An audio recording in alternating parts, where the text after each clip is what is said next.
So the Selective Service Act, that thing that a lot of people like to forget about, still requires all males from 18 to 25 to register for a draft in case there is one. So that draft includes transgender women who were born as men because the draft is based on your birth sex. So even though you've transitioned over, it still is required by law to be determined by how you were born or what you were determined as when you were first born.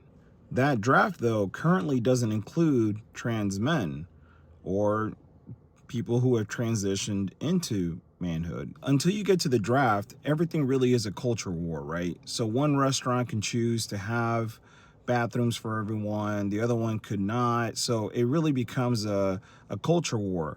But when you start talking about possible life and death scenarios, I feel like the whole situation starts to take shape in a way different form. So even though I'm all for inclusion and making sure that everybody has equal rights, we have to, as a society, just come to terms with the fact that we are going to have to create laws that are fair, not only for the normal sex or whatever, but also answer the question of, if a person doesn't identify as either, what do we do then?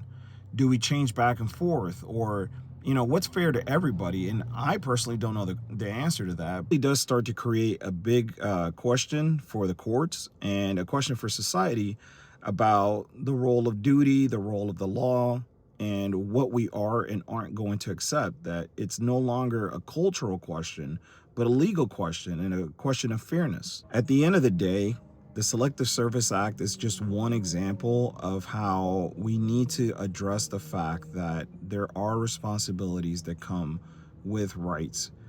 There are things that are going to change. There are things that we need to address as fairness.